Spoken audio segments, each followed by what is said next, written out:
আমরা স্টেশন থেকে নেমে এবার যাচ্ছি একদম অল্প টাকায় এখানে যে হোটেল পাওয়া যায় সেটা আপনাদেরকে দেখাবো। যে আমরা একদম অল্প প্রাইজে কত টাকা সেটা আমরা আপনাদেরকে ভিডিও শেষে বলবো। আপনারা এটা দেখার জন্য আমাদের সাথেই থাকুন, কারণ আমাদের যে দরবেশ মণ্ডলী আছে দরবার থেকে একটা বাজেট আছে অবশ্য, সেই বাজেটটা খুবই স্বল্প। তাই সকলের সাথেই থাকুন, দেখতে থাকুন আমাদের ঢাকার যাত্রীর ভিডিও। আমরা এবার খুঁজে বেড়াচ্ছি হোটেল। চতুর্থ সাইডে অনেক হোটেল আছে কিন্তু আমাদের মন মতো নেই। দরবেশে আবার সকালে আগরবাতি লাগিয়েছে, সাধু আছে আর আমি সন্ন্যাসী তো আছি। তাহলে দেখা যাক কোথায় পাই। অনেক দূর হাঁটাহাঁটির পরে অবশেষে আমরা একটি গলিতে চলে গেলাম, কিন্তু এখানে হঠাৎ করে গরম লাগতেছিল, তার জন্য সোয়েটারটা খুলে ফেললাম। খুলে এবার আমাদের গন্তব্য হচ্ছে হোটেলের দিকে আর কি। আমাদের সামনে আছে দরবেশ, যে গুটি গুটি পায়ে হোটেলের দিকে এগিয়ে যাচ্ছে। তার মূল কাজ হচ্ছে, তার সামনে আছে আবার সাধু, তাদের মূল কাজ হচ্ছে মূলত ভিজিট করা, যে আসলে জায়গাটা কতটুকু সেফ এবং কতটুকু অল্প মধ্যে পড়ে যায়।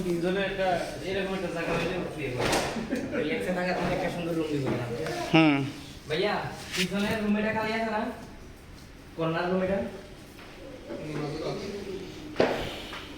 কত করে আগে রুমটা দেখে হারা জীবনী খামো।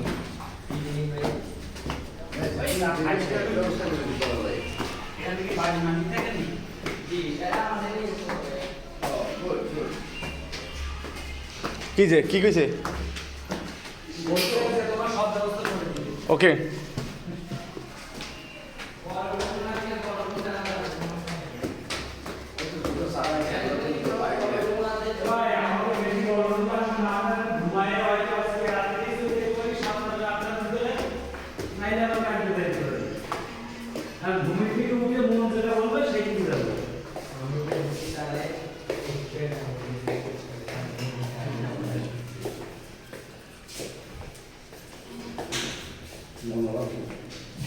গণবাথরুম না, আলাদা আলাদা থাকবে, সবগুলো তো আর না।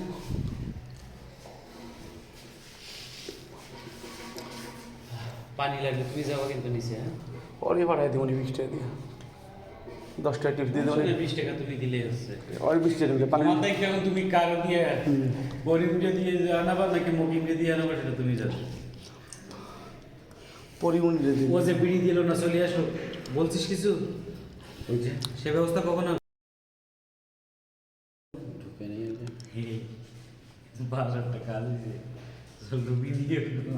আর কি বলবো, ভালো করে যে ওয়াশ করবো। হাইকমান্ড থাকে, ভালো করে ওয়াশ করে নি। ইয়াস সাপ্লান আনছো?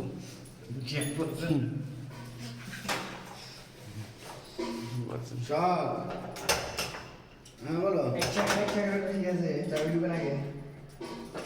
হ্যাঁ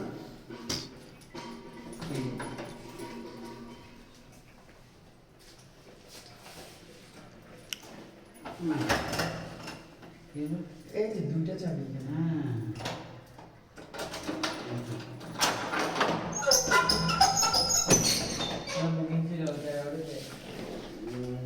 বেডে এখনো ক্লিয়ার হয়নি, আমি আর বলবো ক্লিয়ার করে দিই, 2 মিনিট লাগে ক্লিয়ার করে দিতে। এটা ওয়াশরুম হবে।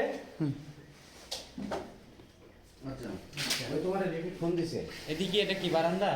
জি এটা বারান্দা। বারান্দা লাগবে না, বারান্দা কি আছে? বারান্দা ভাড়া দেবো। দুটো নিয়ে বলছিস কে তুই? ও ক্লিয়ার করে দিও, 2 মিনিট লাগবে। আচ্ছা, আচ্ছা, 2 মিনিট ওটা ব্যাপার না, কত কি দিল? সমস্যা নেই। এখন রুম কত? কয়দিন থাকবেন ভাইয়া? কয়দিন বলতে আপনার একদিন। একদিন আছে না, এখন 2 ঘন্টার জন্য তো একদিন দেখি। এটা হচ্ছে যে ভাই আমরা চেকিং টাইম 11টা, তার মধ্যে সকালে 11টা, ঠিক আছে? 11টা থেকে 11টা। আমরা যদি এখন যদি রুম নেন এবার 1 ঘন্টা থাকেন বা 2 ঘন্টা থাকেন সেটা আলাদা বিষয়। না, আপনি যদি রুম নেন 1 ঘন্টা থাকেন বা 2 ঘন্টা থাকেন সেটা আপনার উপর ডিপেন্ড করবে, এটা আপনার ইচ্ছা। আর চেকিং টাইম হচ্ছে সকালে 9টা থেকে 11টা টু 11টা, 24 ঘন্টা। তাহলে এখন যদি আমরা কালকে দিনে এই টাইপ পর্যন্ত থাকবে না? সকালে 11টা চেক আউট। ও মানে 11টা নিলেও ওই সকাল 11টায় চেক আউট। এখন নিল সকালে এখন। তুমি এখন না নিয়ে রাস্তায় ঘুমায় কালকে সকাল 11টায় নিতে পারো। আবার 24 ঘন্টা যদি তুমি পাইতে চাও। বাবু শুধু বয়ান কমায় এখন। কয়দিন থাকবেন ভাইয়া? সেটা আজকে পাঠ। এই একদিনই ধরেন, এরপরে যদি আমাদের ভালো লাগে তাহলে আমরা যে এলাকায় থাকবো, নাহলে চলে যাবো। দামাদামি করবেন না, একটু ফিক্সটা বলে দিবেন। একবার একদম বলেন এই যে না, যদি বলেন যে ভাই দামাদামি করবো তাহলে এই যে ফ্যানের বাতাস খাওয়ায় কি আবার আমাকে বের করে দিবেন? ভাইয়া শোনেন, দেওয়ার মতো বলেন, আমাকে শুধু এই ঘুম ছাড়া আর কোনো কাজ নেই। সকাল 5টা চলে আসছে, রুম দিতে পারি নাই, আমাদের এখান থেকে ফ্রেশ হয়ে গোসল করে চলে গেছে। তাদেরকে বললেন যে ভাই টাকা দিয়ে যাও, ওরা বলছে ভাই আমরা আবার আছি। ওটা ব্যাপার না, আমরাও পরিচিত হইলে কি এর সাথে ভাই আমরা অন্য কোনো জায়গায় কথা বলিনি, কিন্তু আমরা গেছিলাম ওই যে পাহাড়ে, তো ভাবলাম এখন রুম নিয়ে কি করবো, এসে খাই দিয়ে তাই ঢুকলাম। যে ছোট ভাই তো আমাকে ডাকছিল, তা আমরা আসি। আমরা আবার ওই মন্দির পর্যন্ত গেছি, আমরা খুঁজে পাই না। পরে ভাবলাম যে এই দিকটা দেখি যে বিল্ডিং। আচ্ছা ভাই শোনেন, দামাদামি করবেন না, আমি একবারে যেটা ফিক্স সেটা করে দিই, ঠিক আছে? এটা প্রাইস 1000 টাকা। শোনেন, পারবো না, পারবো না, না, আসতে হবে। ভাই, না। ভাই বন্ধুরা অবশেষে আমরা আমাদের রুমে চলে আসছি।